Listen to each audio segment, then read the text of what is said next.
Cerita diawali dengan seseorang yang selalu dipandang sebagai orang asing oleh penduduk kota, yaitu Ignatius Paris. Semua itu tidak berarti baginya karena dia jatuh cinta pada Marin Williams. Mereka berbaring di bawah pohon di hutan sambil berciuman. Marin bertanya apakah dia terangsang. Ignatius berkata dia akan melakukannya. Ignatius berjanji untuk mencintai Marin seumur hidupnya. Marin juga hanya ingin Ignatius mencintainya seumur hidupnya juga. Ignatius terbangun sambil berbaring di lantai sambil memegang sebotol vodka. Dia masuk ke ruang tamu dengan lesu dan menyalakan rekaman David Bowie untuk memutar lagu. Dia melihat Marin menari untuknya. Di luar jendela ada mobil van dan banyak pengunjuk rasa yang marah, memegang poster yang mengutuk Ig ke neraka. Marin telah dihabisi dan semua orang mengira dialah pelakunya. Hi. Ignatius menelpon teman pengacaranya yaitu Lee Torneo untuk meminta bantuan. Dia kemudian pergi ke rumah keluarganya untuk berlindung dari pers. Saudara laki-laki yang bernama Terry ingin membantu membersihkan namanya. Ayah mereka yaitu Derek telah mencari pengacara untuk Ignatius. Tetapi semua pengacara lainnya ingin Ig mengajukan pembelaan. Sementara Lee tahu bahwa dia tidak bersalah. Lee kemudian datang untuk bergabung dengan teman-temannya. Lee? Dia memberitahu Ignatius bahwa semua bukti yang ditemukan pada jasad Marin dibakar di laboratorium forensik. Sehingga Ignatius tidak memiliki bukti apapun untuk membuktikan ketidakbersalahannya. Dia bersumpah untuk menemukan pembunuh yang sebenarnya. Dia pergi ke sebuah bar.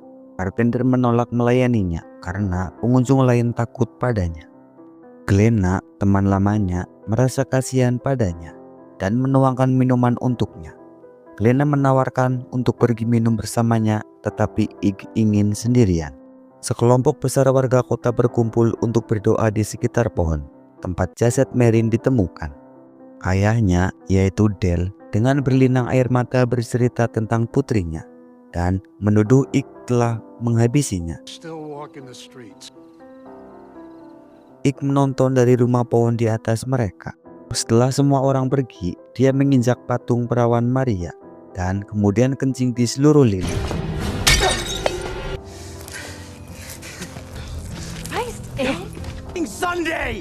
Glenna menangkapnya dan menyuruhnya untuk tenang, menyalahkan Tuhan karena tidak peduli pada Marin saat dia membutuhkan pertolongan. Keesokan paginya, Ig terbangun setelah tidur dengan Glenna dan mendapati 2 tanduk mencuat dari kepalanya. Dia berpakaian dan bertanya kepada Glenna apakah dia melihat tanduk itu. Glenna melihatnya, tetapi tidak bereaksi apa-apa selain tertawa.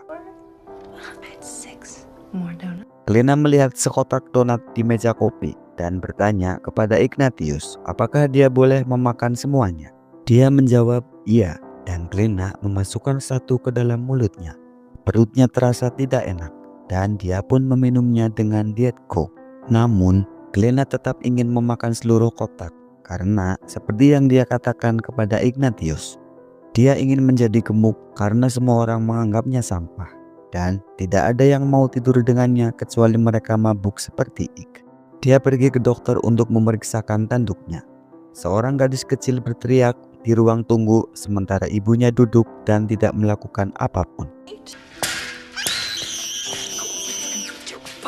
Sang ibu memberitahu Ig bahwa dia ingin menendang pantat putrinya, menceraikan suaminya, dan berhubungan badan dengan instruktur golf berkulit hitam karena dia lebih suka punis hitam. Ig yang terganggu pergi ke resepsionis dan mengembalikan formulir yang harus diisinya. Resepsionis memberitahu Ig bahwa dia hanya ingin memberitahu sang ibu untuk membungkam anaknya. Dia bertanya kepada Ig apakah menurutnya itu tidak apa-apa dan dia menjawab iya. Resepsionis itu bangkit dan berteriak kepada sang ibu untuk mengeluarkan baby yang menjerit-jerit miliknya. Sang ibu dengan marah berteriak kepada resepsionis dan menghampirinya. Ig meraih tangannya dan mengintip ke dalam pikirannya. Dia melihat wanita itu berhubungan badan dengan instruktur golfnya dan menghadapi putri yang menjerit-jerit di rumah. Gadis kecil itu juga memberitahu Ig bahwa dia membenci ibunya dan ingin membakarnya di tempat tidurnya. Ignatius menemui perawat. Perawat itu sedang memeriksa tekanan darahnya, tetapi terpaku pada tanduknya. Perawat itu mengatakan bahwa dia tahu pacarnya sedang melihat gadis lain. Dokter datang dan melihat tanduk itu, tetapi tidak mau repot-repot pengurusnya, dan malah memberitahu Ignatius bahwa dia ingin berhubungan badan dengan teman putrinya. Lalu menawarkan untuk menghirup oksitosin bersama Ik. Ik hanya menyuruhnya memotong tanduk itu.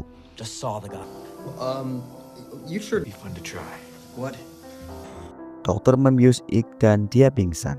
Kita melihat kelas balik ke masa kecil Ignatius dan pertama kali melihat Merrin di gereja. Merrin mengarahkan cahaya yang terpantul dari kalung salibnya ke arah Ignatius. Derek mengatakan kepadanya bahwa itu adalah kode Morse. Setelah kebaktian, dia menemukan kalung Merrin yang rusak. Kemudian, Ik akan nongkrong bersama Terry, Lee, Glenna, dan anak lain bernama Eric di dekat dermaga. Mereka menyalakan bom cherry dan berbicara tentang Merrin, yang membuat Ik tertarik. Membuat Glenna kesal karena tidak ada anak laki-laki lain yang benar-benar memperhatikannya. Setelah menyalakan sejumlah bom cherry, Eric memberitahu Ik bahwa dia akan memberinya yang terakhir jika dia meluncur di rel kayu dengan kereta telanjang. Ignatius menerima tantangan itu dan meluncur ke danau. Kepalanya terbentur kayu. Kayu-kayu itu menyatu menjebaknya di bawahnya.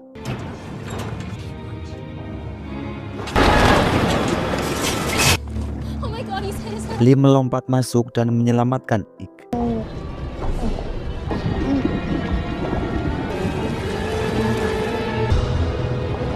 Eric terpaksa menyerahkan bom cherry itu kepada Ik.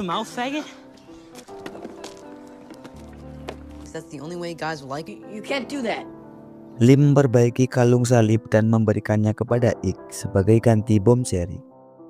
Ik mengembalikannya kepada Merrin dan mulai bergaul dengannya.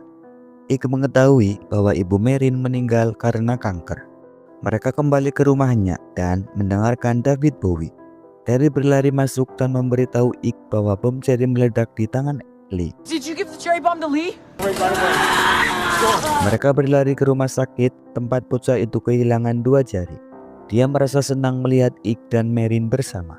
Ik kemudian mengaku kepada Merrin bahwa Lee yang memperbaiki kalung itu, dan dia menyalahkan dirinya sendiri atas apa yang terjadi padanya.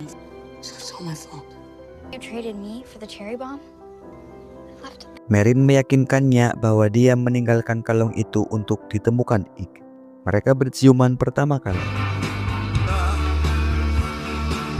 Dia terbangun dan melihat dokter meninggalkan gergaji. Ik menemui seseorang pendeta dan meminta bantuannya. Pendeta itu dengan dingin menyarankan agar dia mengambil tali dan menggantung Ik. Atau Ik dapat melakukannya sendiri. Satu-satunya orang yang tidak menyadari tanduk itu adalah Lee.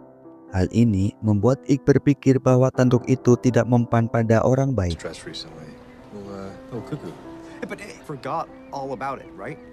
Ik pergi ke rumah orang tuanya dan mendengar kebenaran dari mereka berdua. Ibunya berpikir dia akan lebih bahagia jika dia bukan putranya.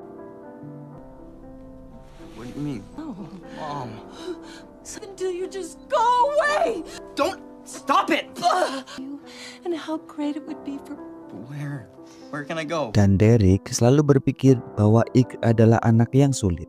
Dan dia membenci Ik karena diduga menghabisi Merrin. Karena dia adalah satu-satunya hal yang dia cintai dari Ik. Dia juga mengungkapkan bahwa dia menyuruh seseorang membakar bukti dari laboratorium forensik.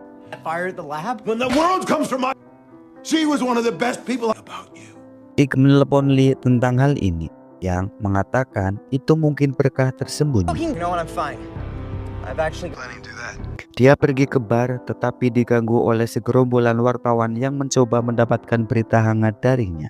Ik menyuruh mereka untuk saling bertarung, dan siapapun yang menang akan mendapat kesempatan untuk mewawancarainya.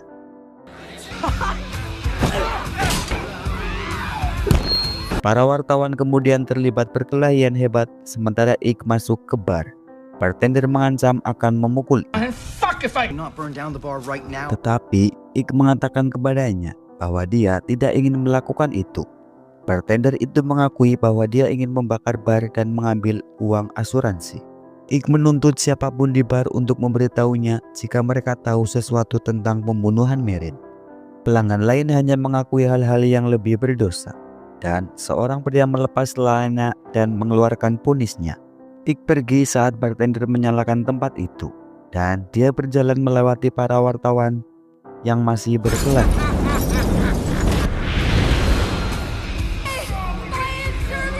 Saat Ike duduk di mobilnya untuk merokok, dia melihat sebuah kotak kecil di laci dashboard. Dalam kilas balik lainnya, kita melihat bahwa Ike memberitahu Lee dan Terry bahwa dia berencana untuk melamar Marin malam itu di restoran, dan para lelaki akan bergabung dengan mereka untuk merayakannya. Ike kemudian pergi ke restoran untuk bertemu dengan Marin yang tampak melankolis. Dia memberitahu Ike bahwa dia akan pindah ke Los Angeles, yang menurutnya merupakan kesempatan yang baik untuk memulai hidup baru. Namun, Marin mengatakan mereka harus putus dan bertemu orang lain untuk mengetahui apakah dia benar-benar ingin menghabiskan sisa hidupnya bersama.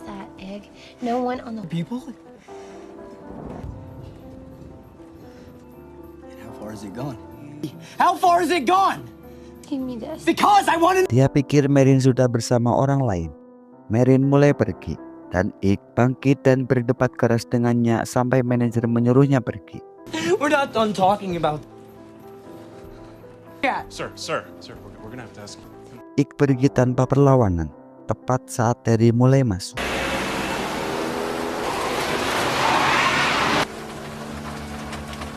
Keesokan paginya, Eric yang sekarang menjadi polisi menemukan Ike tidur di mobilnya dan bertanya kapan terakhir kali dia melihat Marin. Fakta bahwa Ike bertanya apakah sesuatu terjadi padanya hanya menambah kecurigaan Eric. Ike kembali ke restoran untuk berbicara dengan pelayan, yaitu Veronica, yang telah memberikan informasi palsu tentang Ike kepada polisi pada malam Marin terbunuh. Why the hell would you say all? TV, right? Especially if I get my tits lit so bad, I'm bad. Veronica memberitahu polisi bahwa Ike menyeret Marin ke mobilnya dan membawanya ke hutan untuk menghabisinya sebelum melakukan hubungan intim dengannya. Semua ini dilakukan agar Veronica dapat ditampilkan di berita sebagai saksi kunci. Ike pergi ke klub jazz tempat Terry bermain dengan bandnya. Glenna mendekatinya dan mengakui bahwa dia selalu mencintai Ike, yang sebenarnya sudah diketahuinya. Yeah, you did. No, I must have been really drunk, so. Setelah pertunjukan, Terry bertemu Ike di luar dan mengakui bahwa dia bersama Marin setelah Ike meninggalkan restoran. I need you to help me. No, just listen to me. Not true. Yeah, you know that and I know that, but. Ike menyerang saudaranya dan saat dia menyentuhnya melihat ke dalam pikiran Terry hingga malam itu. Terry mengusir Marin dari restoran, tetapi dia lari ke hutan di tengah hujan yang lebat. Yo, hang on. Comments, okay? Where are you going? I'll wait for you. Keesokan paginya, Terry terbangun di mobilnya dengan batu berdarah di tangannya. Dia berlari ke hutan untuk menemukan Marin mati.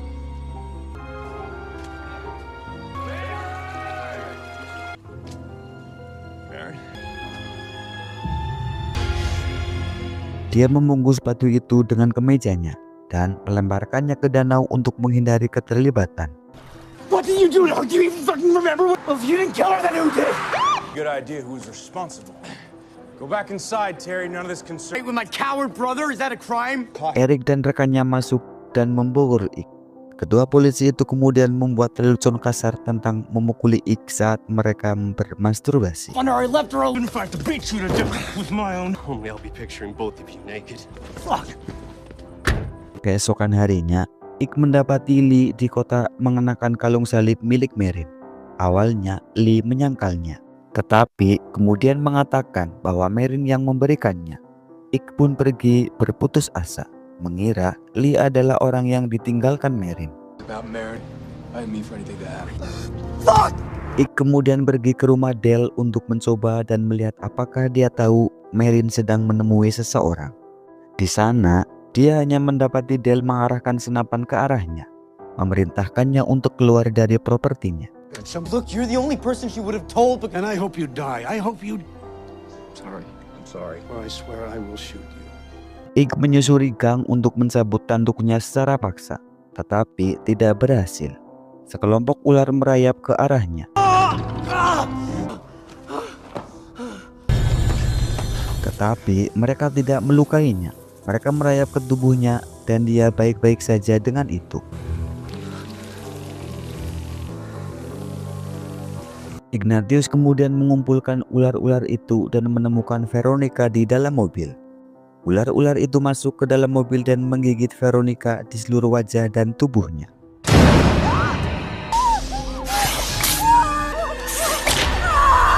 Meninggalkan bekas luka di tubuhnya dan memastikan bahwa Veronica tidak dapat menikmati kehidupan yang terkenal.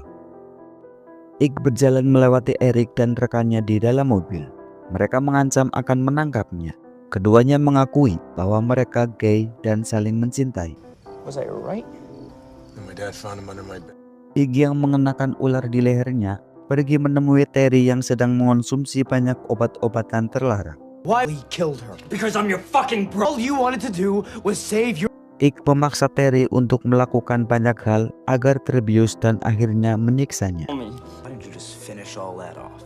Why, all of it?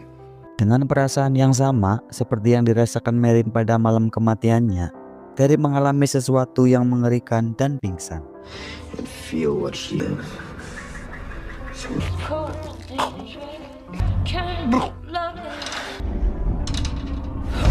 Keesokan harinya, di dermaga, Ike bertemu dengan Lee. Ike melepaskan kalung salib darinya dan Lee akhirnya dapat melihat tanduk Ike. Kemudian, dia mengakui bahwa dialah yang benar-benar menghabisi Meryn. Ike mencekik Lee dan melihat ingatannya.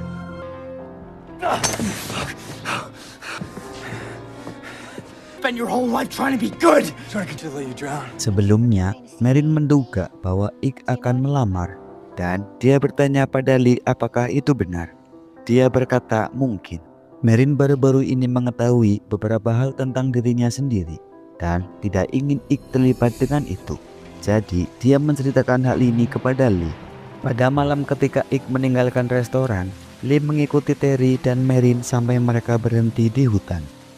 Lee menemukan Meryn di sana dan mencoba menciumnya, tetapi dia menarik diri. Dia pikir dia meninggalkan Ike untuknya. Tetapi Meryn mengatakan dia mencintai Ike lebih dari apapun di dunia ini. Hang out together is clearly supposed to be together, but nobody says anything. Me. Don't. Dengan marah, Lee memukul Meryn dan memperkausnya sebelum memecahkan kepalanya dengan batu. Lee mengambil rantai dan mencambuk Ike di bagian belakang berulang kali. Dia mendorongnya ke dalam mobil dan menyiramnya dengan minyak tanah, lalu membakarnya. Karena tidak dapat keluar, Ike mengemudikan mobilnya ke danau. Lee kemudian memberitahu polisi bahwa Ike mengaku telah menghabisi Meryn sebelum bunuh diri. Ike muncul dari danau, terbakar parah tetapi masih hidup. Dia kembali ke rumah Dale dan Dale kini menyadari bahwa Ike sebenarnya tidak membunuh Meryn. I didn't, Who did it? Don't you? but this is my job. Sometimes there is no right thing. Ia mengundang Ike masuk dan memberinya kunci yang diinginkan Meryn. That didn't feel right. Ike menyerahkan kalungnya kepada Dale, tetapi Dale membiarkannya dan menyimpannya. I think you need her to keep you safe. Ike mengalungkannya di leher Dale, lalu luka bakarnya sembuh dan tanduknya hilang. Guess maybe that's some kind of blessing after all. Ike membawa kunci rumah pohon dan membuka kotak berisi catatan dari Meryn. Catatan itu ditulis dalam kode Morse dan di situ tertulis bahwa Meryn tahu bahwa dia sedang sekarat karena kanker seperti ibunya. Melihat bagaimana hal itu mempengaruhi ayahnya, dia tidak ingin Ike mengetahuinya karena Ike hanya akan semakin ingin menikahinya dan dia tidak ingin Ike ikut menderita. Dia bersumpah untuk menemukannya lagi suatu hari nanti di rumah pohon yang sama. Dan Ignatius pun menangis. Ike menjenguk Terry di rumah sakit yang tengah memulihkan diri dari kecanduan narkoboy. Ike menyesali perbuatannya dan memberitahu Terry bahwa Lee adalah pembunuh sebenarnya. From Mom and Dad's. Ike pergi ke rumah Lee dan memintanya untuk ikut jalan-jalan. Mereka pergi ke hutan ke tempat Lee membunuh I Meryn. was hoping we could go for a walk. Eric muncul dengan senapan yang diarahkan kepada Lee, diikuti oleh Terry yang memberitahu Eric tentang Lee. We are gonna go down to the police station. Okay. Don't do anything things about the nightmare and die. Yeah, he thinks. That he confessed to you. Fuck. Lee tampaknya pergi diam-diam, tetapi dia menjegal Eric dan mengambil senapan dan menembak kaki Terry. That's right.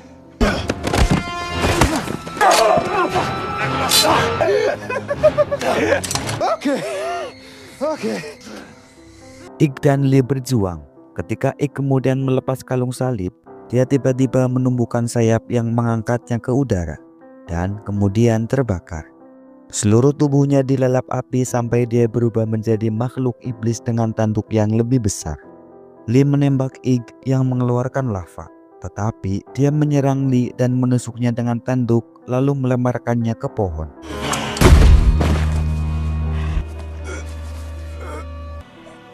Ular-ular itu kemudian datang dan melilit Lee, dan seekor ular merayap melalui luka tusukan dan masuk ke mulut Lee, menyumpalnya hingga meninggoy.